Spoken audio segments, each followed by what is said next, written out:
The views expressed by our guests are their own and do not reflect the official stance of their employer or any affiliated organizations. Welcome back to the Counsel House Podcast. I'm your host, Ken Koch, and today we have Brian White as our guest. Brian is the General Counsel at Save the Children, and it's great to have you. Pleasure to be here. Thanks for having me. Tell us a little bit about Save the Children first. Let's tee that up, and then we'll get into sort of the legal aspects and your role as General Counsel. And I also want to hear about your background too. But tell us a little bit about the organization. Sure. So I work for the U.S. branch of Save the Children. Save the Children works all over the world and has for the last 100 years to try to make sure that every child grows up healthy, educated, and safe. So we work in places. We work here in the United States, in rural America. We work to ensure that kids have access to early childhood education. And we respond to disasters of scale, things like the wildfires in California and other emergencies that impact the communities that we serve.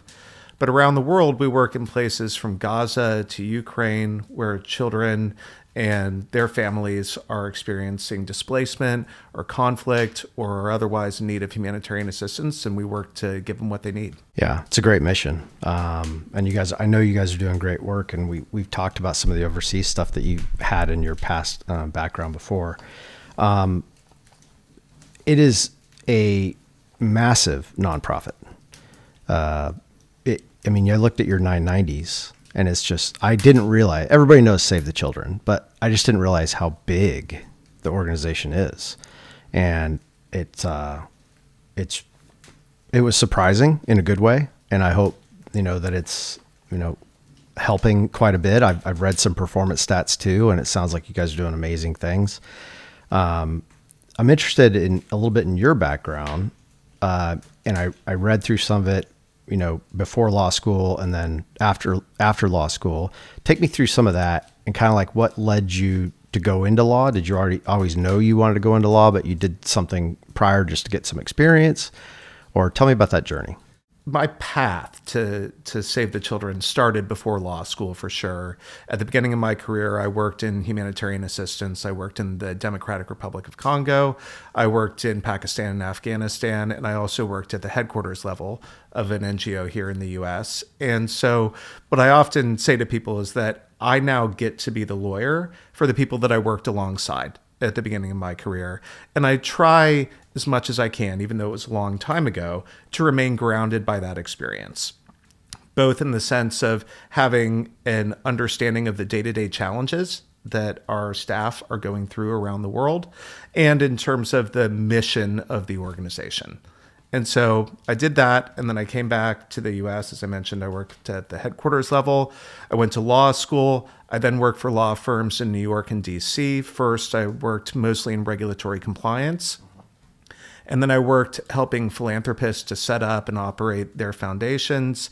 And that gave me the opportunity to learn things like sanctions, economic sanctions laws, and to build expertise in nonprofit law that I was then able to bring back when I came back into the sector. It also allowed me to see what the humanitarian sector looks like from the outside, how corporations and donors and foundations might look at the work that we do. Then an opportunity opened up at Save the Children 12 years ago as Deputy General Counsel. I took that role. I got the opportunity to work with two great GCs here. And then in 2020, the role opened up and I applied, and I was lucky enough to get it. So that's how I got here. You've always been interested in humanitarian help. And how did you become interested in that? What was it and when? So I don't know if I can answer when. I guess I'd say a couple of things. When I graduated from college, I had been doing some human rights work as a student. I had been involved with Amnesty International. I'd been involved with some other organizations. And what I really wanted was to try to find a way to take the skills that I had at that point and just make a little bit of a difference somewhere. I know it can seem cliched, but that's also the idealism of youth, right? That you'll be able to take what you've learned in college and do something good with it. And I felt like there were opportunities, the opportunity to go and work in a really tough situation, like the Democratic Republic of Congo, where I went first, seemed to be really unique. And so I'm glad that I got that opportunity. You asked the question earlier whether or not I already knew that I wanted to go to law school. I did not. In fact, it was really the furthest thing from my mind. I thought that I might just be a humanitarian worker for my whole career. And I loved it for the years that I was doing it. But eventually I wanted to come back to the US. And after the Democratic Republic of Congo, as I mentioned, I went to Afghanistan. And the work that I did there in the humanitarian world is called protection, which really means the human rights side of humanitarian work. And a lot of that work is done by lawyers. So I was working with lawyers, a lot of lawyers at the UN. And I thought, what I'll do is I will go back to the US, I'll get a law degree, and then I'll come back out and do the work that they're doing. Found my way back in a different way than what I had originally expected. So in private practice, I saw that you, in addition to regulatory compliance, you were a litigator. And how has that experience helped you, the regulatory compliance stuff, in your role today? Do you look back on any of that experience that you've gone through? Because you've done so much and you have such a varied, kind of background with this stuff. And I just wonder if that helps you in your role today as general counsel of this NGO. Well, certainly, I think everything that you do helps you to do the next thing. But I'll say two things in particular. Number one, you never know what skills you're going to pick up in a certain place that are going to be relevant to you later on. But one of the through lines for me from my first legal job, from when I was an intern working for GE Commercial Finance in Paris after my first year of law school until today, is economic sanctions laws. I could not have guessed it at the time. I could not have told you that that was going to be something that would be relevant to everything that I would do later on. But I remember putting together a compliance training that summer, and we still do compliance trainings on OFAC today. And so I think that that's one of the great things about practicing law, is that you can get exposed to a lot of different areas of law. One of the great things about being at a law firm and serving clients who are doing a wide variety of things around the world is that you get exposed to a lot of different things like sanctions. The other part of it is that I know at least a little bit about how law firms operate. And obviously we have outside counsel. And so understanding how they work with partners and associates and paralegals gives you a little bit of insight about how to use them best. Let's talk more about Save the Children. Financial performance has done really well, and we'll talk about sort of the revenue mix. I know that there's been some impact. Some things have changed with the current administration related to U.S. aid, and that has impacted you fairly significantly. And I'm curious as to how are you still getting the mission done, and is everybody just working more with less capability, less funding, or are you seeing other sources of funding kind of come out of the woodwork? Tell me a little bit about that impact. We're always doing more with less. I mean, even before the funding cuts in 2025, I think that we were dealing with as much complexity and legal risk as other organizations of our size and scale, but our legal team is smaller and has to be nimble as a result. And I think that's the way that it should be. As a mission-driven organization, we're always trying to keep our overhead costs, including legal costs, as low as they can be. But it means that we're a busy team. And it means that when there's a crisis, obviously we have to move into triage pretty quickly. So that's just the backdrop for 2025. Then enter the foreign aid freeze, and then of course the subsequent cuts. And we, as an organization, our CEO led the way with what she would call radical acceptance, that we had to confront the brutal reality of what was happening to us early and then pivot quickly in response. Well, I like that term, the phrase radical acceptance. Well, I think she is a wonderful leader and helped us to frame what we needed to do. And I think that having a little bit of clarity around what you're trying to do in the middle of a crisis always helps, right?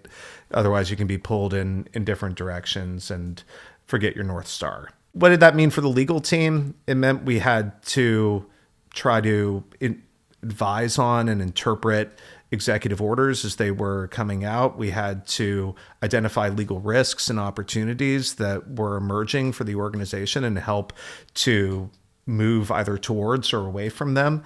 And we had to advise our partners around the world on what all of this might mean for them. And it was, as you said, a cataclysmic operational disruption, generational impact on the humanitarian sector. So you went through sort of triage mode, and is that triage mode done, or is it still underway, or are you getting into a new norm with operations and with the legal department and everything else? I mean, Well, I think you're right. I also think that volatility and uncertainty are not going away. Yeah.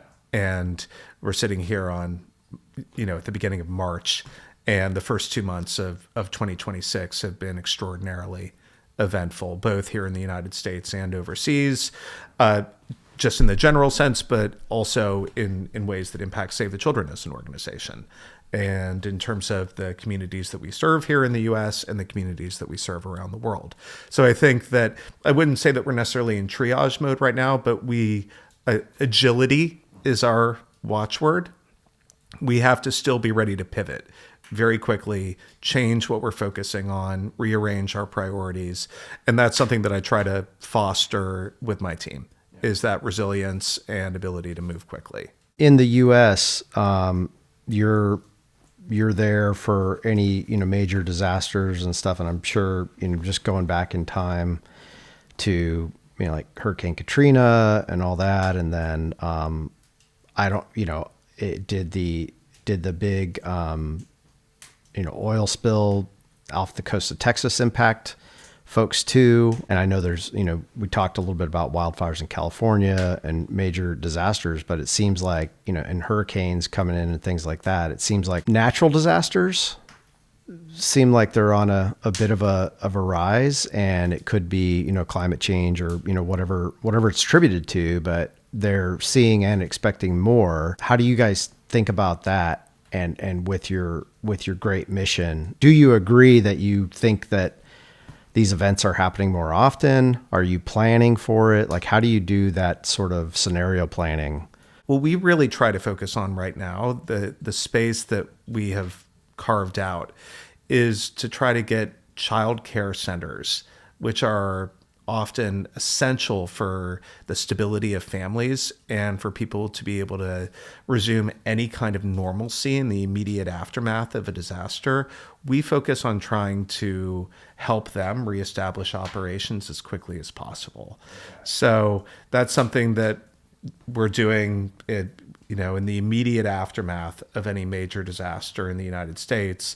That includes grants to child care centers, and we also have a long track record of working in the immediate acute disaster phase, working in shelters. For a long time, we worked in shelters that were run by the Red Cross and ran what we called child-friendly spaces in those centers, which is basically a safe place that parents can put their kids. And I think that we're constantly adapting our approach to what we need there, and trying to figure out who the partners are out there who we're able to work with and who needs our help. Given that we're working around the world in the same space as we work here in the U.S., we're also trying to bring back the lessons that we have from effectively doing disaster relief overseas to the U.S. and vice versa. We might think, it's very different to do this work in California versus doing it in Ukraine. But in a lot of ways, kids need the same things. Yeah.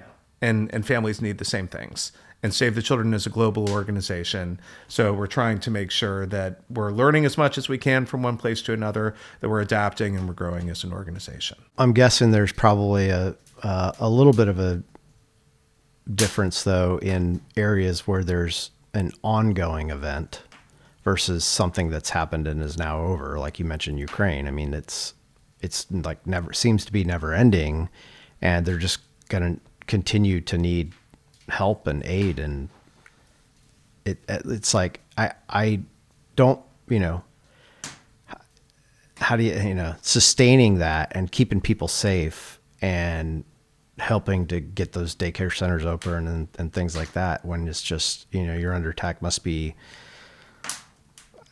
extremely difficult, mentally challenging for the workers, for the people, how you're making sure for the safety and well-being of all the workers. So this is extremely important, right? We have staff who are often from the communities that are impacted by the disasters that we're responding to. And they're the majority of our staff. In fact, if you were to visit a Save the Children program in Louisiana, most of the staff would be from Louisiana. And if you were to visit a Save the Children program in Ukraine, most of the staff would be from Ukraine. So, we are, our staff are going through what the people that we're trying to serve are going through in the first instance. And we have to be sensitive to that, and we have to be able to meet them where we're at. And then on top of that, the work of Save the Children attracts mission-driven people. And of course, when you're trying to meet the needs of children, it's really easy to be focused on whoever's needs you have not met yet. We try to take care of our staff and try to make sure that we're, of course, from a safety and security standpoint, being quite cognizant of the risks that we face operationally, and being very smart about how we manage those. But just in terms of personal well-being, also being thoughtful about the strain that people are under, and providing them resources where we can in order to help them manage. What's the mix between employees and volunteers that you have? Like, how, are most of the people, the humanitarian folks that are in the field, are they volunteers? Are they employees? They're employees. Okay. So how many employees do you have? Well, so for Save the Children US, here domestically, we have about 1,500. A large portion of those are working in our Head Start programs, which are concentrated in rural Appalachia and the South. And then overseas, we have about 20,000 staff. If you were just add up all the Save the Children staff around the world, it would be 20,000. Well, that's great. I didn't realize the size, especially overseas. That's great. And the Head Start programs in Appalachia, a little familiar with those, but it's early intervention, right? For the children. But I guess what I would say is that's an example about how, going back to what we said before, we have the same goals for kids in the U.S. as we do in a place like Ukraine, right? So we want them to have a strong start in education in the U.S. We know that what that means is providing early childhood education. That's going to get kids on track to be successful, get them ready to be reading and doing math on level by third grade. And then if you think about, well, what does that take in a place like Ukraine? It takes something very different. And one of the things that we've had to do there, kids were out of school for a long time.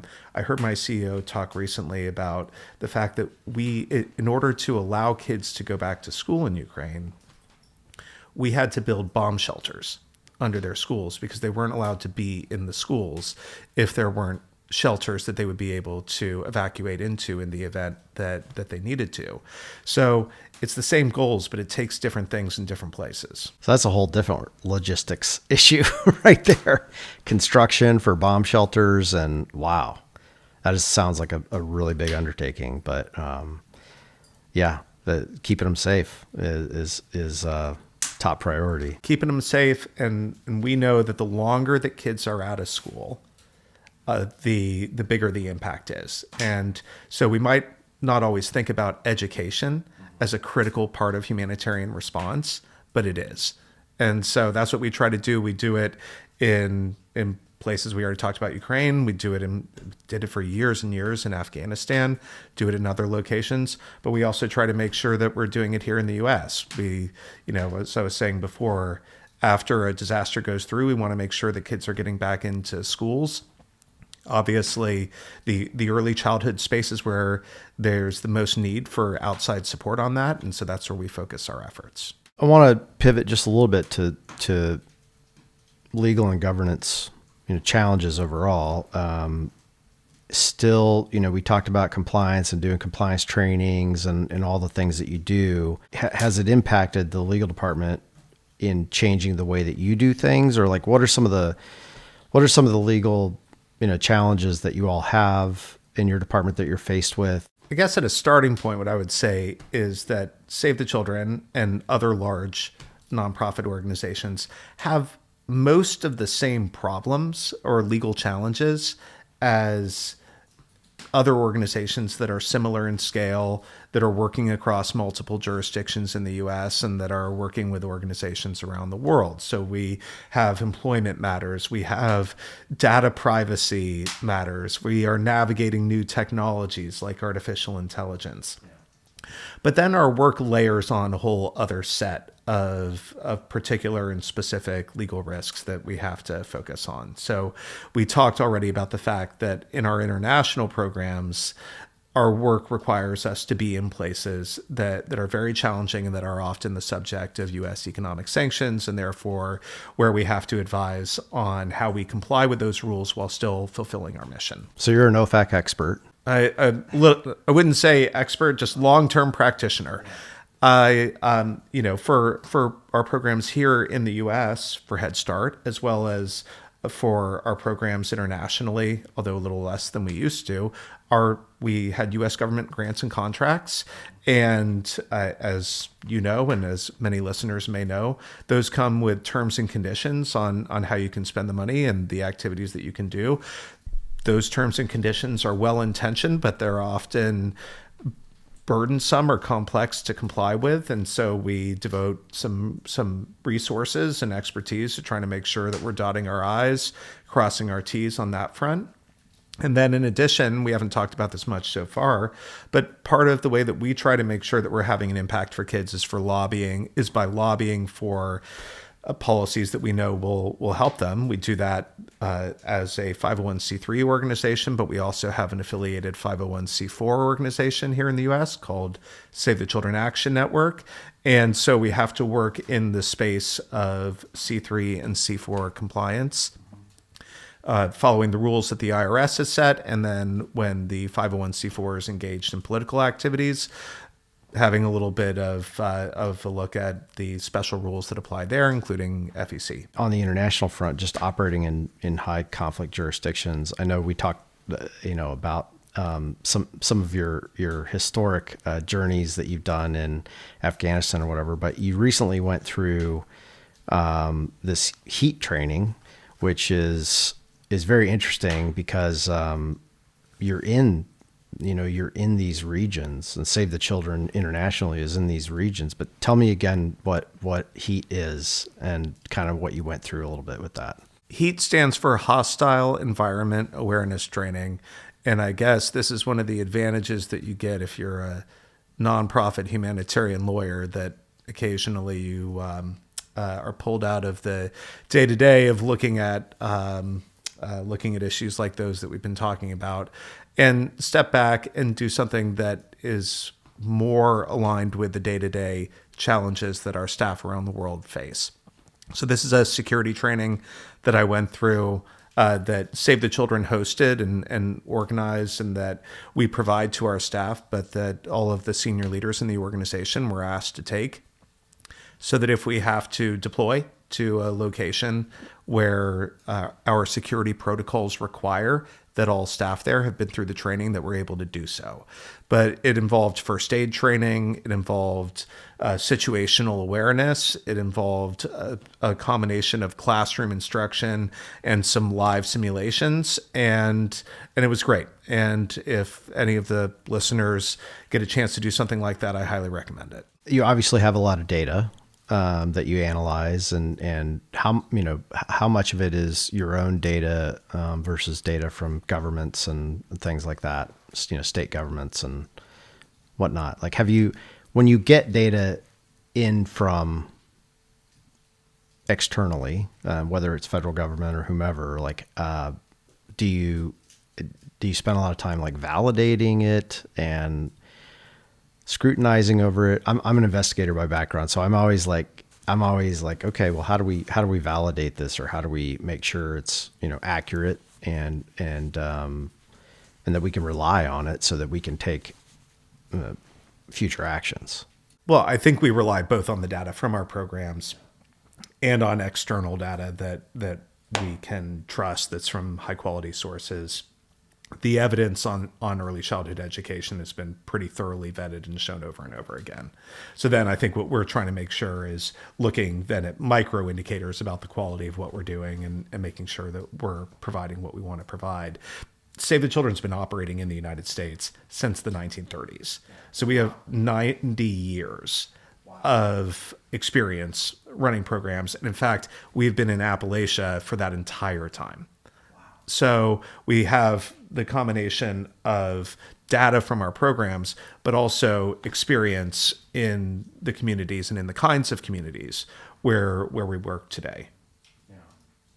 So I think if you combine the experience of navigating communities, or navigating the challenges that these communities are facing, along with the data that we have from our programs and the data from other high quality programs around the country and from academics and from the government itself, then you can triangulate and have confidence that if you do X, Y, and Z, it's going to move the needle for kids in this area. And I should say, it's not just the evidence here, we have the evidence from overseas too. All right. So before we let you go, I'd like to have the listeners hear from you, just like on throughout your whole journey, you always wanted to be, in the humanitarian space. You after you went to law school, you practiced at a couple law firms, but it brought you back. What's your advice to the young attorneys that are out there that really want to make a difference on how to keep that passion and stay on the path, or when you find that you've come off the path, getting back to the path and doing that? Because I hear from so many, young attorneys that they do want to, make a big impact and in humanitarian efforts. So it's like, what advice would you give to the young folks? Well, first of all, I would tell them that it's great that they want to use their legal background in order to do whatever it is that they want to do. And for anybody who wants to work in this sector, there is a way. So I'll say a couple of things. First, I did not even know that the job that I have now existed when I graduated from law school. So I wasn't aiming for it, and I don't think that I could have aimed for it if I had tried. And so I think that there is an element of just not trying to plan your career out 4 or 5 steps in advance, but making sure that you're doing things that are helping you to grow, and having confidence that as long as you're growing as a professional, growing as a person, that you're going to be able to move on if you want to. So I guess I'd say that first, and that there's no established pathway to do any of this. You have to find your own way, follow your own path. So first of all, just know that there are opportunities out there that may even be beyond your contemplation, but that would be immensely rewarding. The second thing is you can't get discouraged by how hard it can be. And when I was looking to move back into the nonprofit space from having been in law firms, I got turned down so many times. I just had to keep going and believe that, eventually I would find a role that was right for me. People you meet in that process, even if they don't hire you, may help you to get your job. And that is in fact what happened with me, that I'd applied for a job at one organization and I didn't get it, but the hiring manager said to me, "Hey, you seem like you're really trying to get into this sector. Would you like to talk and have a coffee?" And I said yes. And I met with her. And when the job opened up at Save the Children, I emailed her and said, "Hey, I'm applying to Save the Children. Do you know anybody there?" And she said, "I'm sitting across the table from the CEO right now." So you never know how somebody that you meet along your journey is going to help you. There's a wonderful book, which a lot of your listeners have probably read, called The Power of Myth. And at the very end of the book, Joseph Campbell is talking about the idea that when you go through your life, it seems like every decision that you make, you don't know what it's going to mean. But when you look back on it, it seems it was written like a story. And he's referencing this philosopher named Schopenhauer and an essay he wrote called On the Apparent Intention of Fate in the History of the Individual, or something like that. And I feel like job searches can feel that way, that you don't really know when you apply for a job what your chances are, that you don't know how it's going to turn out, but that it's worth investing as much as you can in every interaction and that you have as part of it, because you never know what part of it will be really important and will turn out to be really meaningful for your professional life. That is a fantastic story, and really appreciate you coming on and sharing. And it's been so great to have you on the podcast. Thank you so much. Well, it was great to be here. Thanks for having me.